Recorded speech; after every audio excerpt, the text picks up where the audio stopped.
बच्चों, आज हम ठोसों में विद्युतीय गुणधर्म के बारे में अध्ययन करेंगे। ठोस पदार्थों में विद्युत का चालन मुक्त इलेक्ट्रॉन्स के कारण होता है।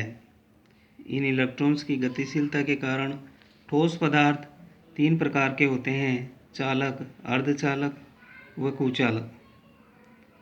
इन इलेक्ट्रॉन्स की गतिशीलता को बैंड सिद्धांत के द्वारा समझाया जाता है।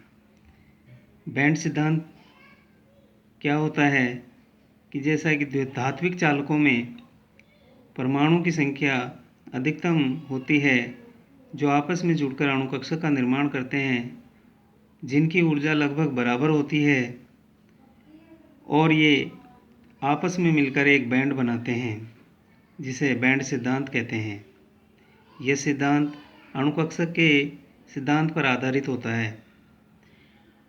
ये बैंड दो प्रकार के होते हैं: संयोजकता बैंड, परमाणु का बाह्यतम कोश जिसमें इलेक्ट्रॉन होते हैं, अर्थात भरा हुआ बैंड होता है।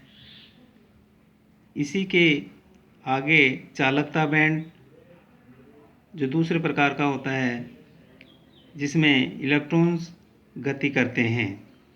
यह रिक्त बैंड होता है, खाली होता है। जैसा कि यहाँ हम देखते हैं कि संयोजकता बैंड जिसमें इलेक्ट्रॉन की उपस्थिति होती है, भरा होता है, और रिक्त बैंड जो खाली है, जिसे चालक बैंड कहते हैं, जिसमें संयोजकता बैंड से इलेक्ट्रॉन गति करते हैं। इस बैंड सिद्धांत के आधार पर चालक, अर्धचालक व कुचालक या अचालक को हम निम्न प्रकार से स्पष्ट करते हैं कि जैसे दो प्रकार के बैंड जिनके मध्य बहुत न्यून ऊर्जा अंतराल है, अर्थात ऊर्जा अंतराल नहीं पाया जाता है, और संयोजकता बैंड से इलेक्ट्रॉन आसानी से चालकता बैंड में गति कर जाते हैं, जिससे यह चालकों का महत्वपूर्ण गुण होता है। और धातुएं विद्युत की अच्छी चालक होती है। दूसरे प्रकार का ठोस जो अर्धचालक कहलाता है, इसमें जो संयोजकता बैंड और चालकता बैंड जिसमें ऊर्जा अंतराल कम होता है, और जब इलेक्ट्रॉन संयोजकता बैंड से चालकता बैंड में गति करते हैं तो यह चालक की भांति व्यवहार करता है, और जब इलेक्ट्रॉन चालकता बैंड से संयोजकता बैंड में आ जाते हैं, अर्थात चालकता बैंड पूरी तरह खाली या रिक्त हो जाता है, तब यह कुचालक की तरह व्यवहार करते हैं। यह गुण अर्धचालक कहलाता है। जैसे जर्मेनियम और सिलिकॉन। अचालक या कुचालक पदार्थ जिनमें संयोजकता बैंड और चालकता बैंड के मध्य ऊर्जा अंतराल बहुत अधिक होता है, और संयोजकता बैंड से इलेक्ट्रॉन गति नहीं करते हैं, अर्थात संयोजकता बैंड से इलेक्ट्रॉन चालकता बैंड में गति नहीं करते हैं, गतिशीलता नहीं दर्शाते हैं। यह कुचालक ठोस पदार्थों का गुण होता है, जैसे प्लास्टिक, रबड़, कांच आदि। चालक और अर्धचालकों में ताप का क्या प्रभाव पड़ता है? अर्धचालकों में ताप की वृद्धि से चालकता में वृद्धि होती है, जबकि धात्विक चालकों में ताप वृद्धि से अवयवी कणों में कंपन गतियाँ होने लगती है, जिसके कारण चालकता घटती है। अर्धचालक, आपने समझा कि अर्धचालक जो चालक और कुचालक दोनों के मध्यवर्ती स्तर में विद्युत चालकता को दर्शाते हैं, अर्थात चालक की तरह भी व्यवहार करते हैं और कुचालक की तरह भी व्यवहार करते हैं, जैसे जर्मेनियम और सिलिकॉन। जर्मेनियम और सिलिकॉन अर्धचालक कहलाते हैं। इनके परमाणु आपस में सहसंयोजक आबंध द्वारा एकल बंध से बंधित होते हैं, चतुसंयोजी होते हैं। प्रत्येक परमाणु पर sp संकरण होता है, कोई मुक्त इलेक्ट्रॉन नहीं होता है। अब इनकी चालकता को कैसे बढ़ाया जा सकता है, जो कि ये चालक की तरह व्यवहार करें। जब ये शुद्ध स्थिति में अर्धचालक होता है तो इसे नेज या शुद्ध अर्धचालक कहते हैं, जो कि उपयोगी नहीं होता है। इसकी चालकता को कैसे बढ़ा सकते हैं? ताप देकर के। ताप में वृद्धि की जाती है तो सिलिकॉन के जुड़े हुए बंध टूटते हैं और इलेक्ट्रॉन मुक्त होते हैं। जब इलेक्ट्रॉन मुक्त होते हैं तो उनका स्थान छिद्र कहलाता है।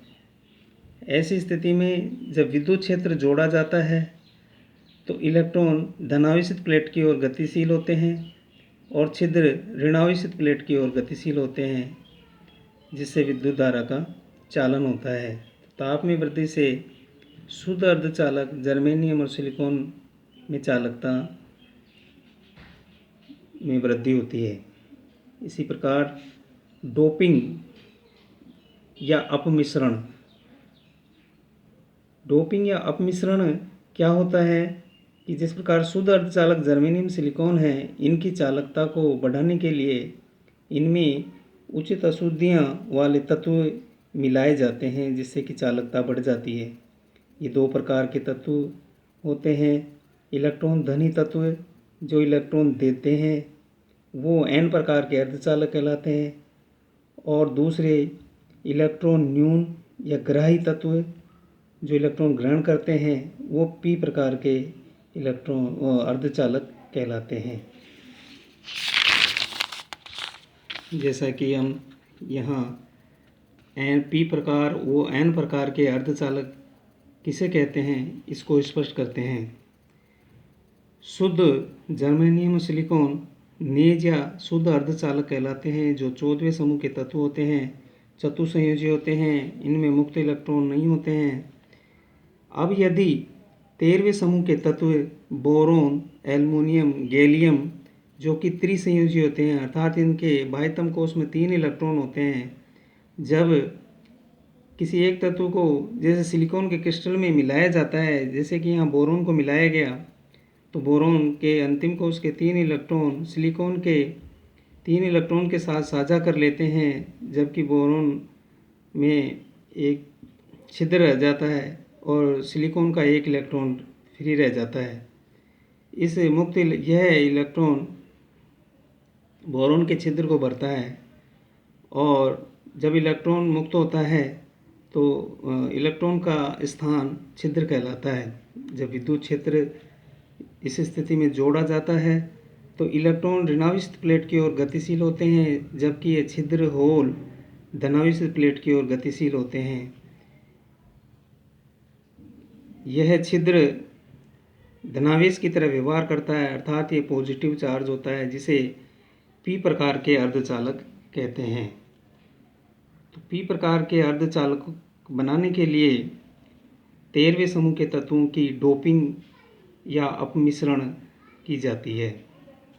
इसी प्रकार सिलिकॉन के क्रिस्टल में जब 15वें समूह के तत्व फास्फोरस और आर्सेनिक जो कि पंच संयोजी होते हैं, अर्थात इनके अंतिम कोश संयोजकता कोश में 5 इलेक्ट्रॉन होते हैं, जब यहाँ फास्फोरस को सिलिकॉन के क्रिस्टल में मिलाया गया है, फास्फोरस के अंतिम कोश के 5 इलेक्ट्रॉन होते हैं और सिलिकॉन के अंतिम कोश के 4 इलेक्ट्रॉन होते हैं। सिलिकॉन और फास्फोर के 4-4 इलेक्ट्रॉन एक एक साझा करके एकल बंध का निर्माण कर लेते हैं, जबकि फास्फोरस का एक इलेक्ट्रॉन मुक्त रह जाता है। इलेक्ट्रॉन पर ऋणावेशित होने के कारण यानी अर्थात नेगेटिव चार्ज होने के कारण इसे n प्रकार के अर्धचालक कहते हैं। तो n प्रकार के अर्धचालक जो 15वें समूह के तत्व हैं वो 14वें समूह के तत्व अर्थात शुद्ध अर्धचालकों में मिलाते हैं, डोपिंग करते हैं, तो n प्रकार के अर्धचालक बनते हैं। इन अर्धचालकों का क्या अनुप्रयोग है? जब N और P प्रकार के अर्धचालकों के संयोजन से इलेक्ट्रॉनिक कंपोनेंट बनाने में सहायता मिलती है। इनके संयोजन से ये रेक्टिफायर के रूप में काम आते हैं।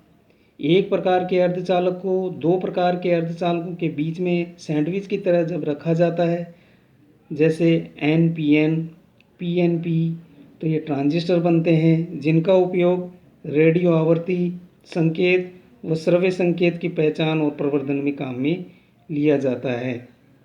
तो इस प्रकार N व P प्रकार के अर्धचालक एक महत्वपूर्ण कंसेप्ट है। इसे आप महत्वपूर्ण मानते हुए याद करें। आपने इसे ध्यान से सुना समझा, इसके लिए धन्यवाद।